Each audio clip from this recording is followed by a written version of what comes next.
Hola, hoy hablamos sobre un lugar. Este pequeño pueblo en Italia se llama Rio Maggiore. Es un pueblito en la costa del mar de Liguria. En esta foto vemos las montañas al lado del mar. Las montañas son verdes.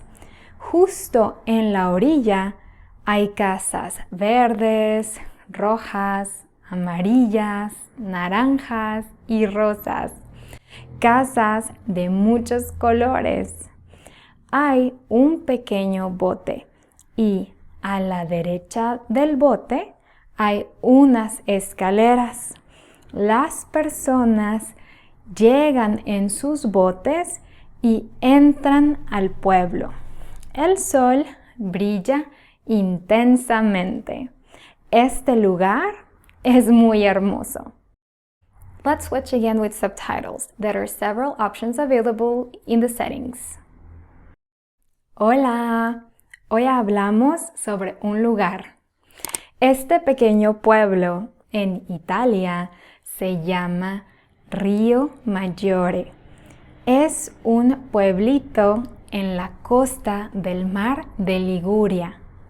En esta foto vemos las montañas al lado del mar.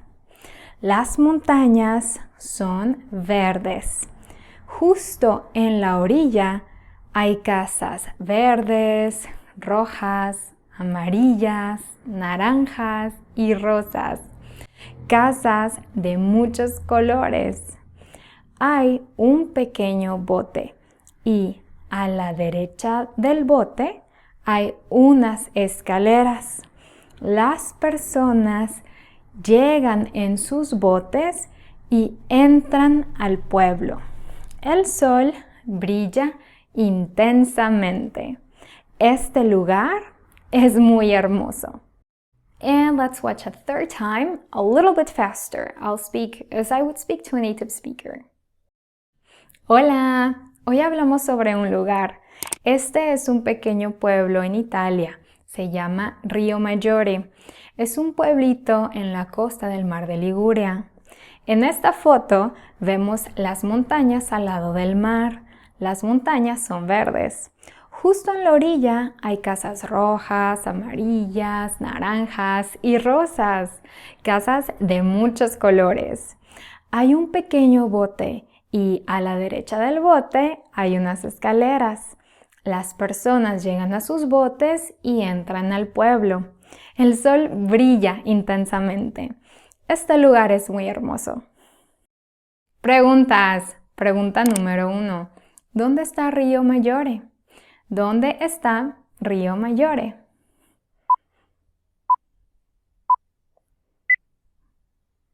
En Italia. Pregunta número 2. ¿De qué lado del bote están las escaleras? ¿De qué lado del bote están las escaleras? A la derecha. Pregunta número 3. ¿Cómo brilla el sol? ¿Cómo brilla el sol? Intensamente. Es todo por hoy. That's it for today. If you liked it, you can click on thumbs up and subscribe. Don't forget to follow Literal Spanish on Instagram for fun, real-life content. And if you're interested in a structured program with content like this, you can go to literalspanish.com and get my course for beginners. You'll get 25 video lessons, a printable workbook, and 15 sets of printable flashcards to work along as you watch the videos. You can follow it by yourself or complement it with one-on-one weekly lessons. In either case, you get daily support via Telegram. Start today and get a $10 discount using the code in the description.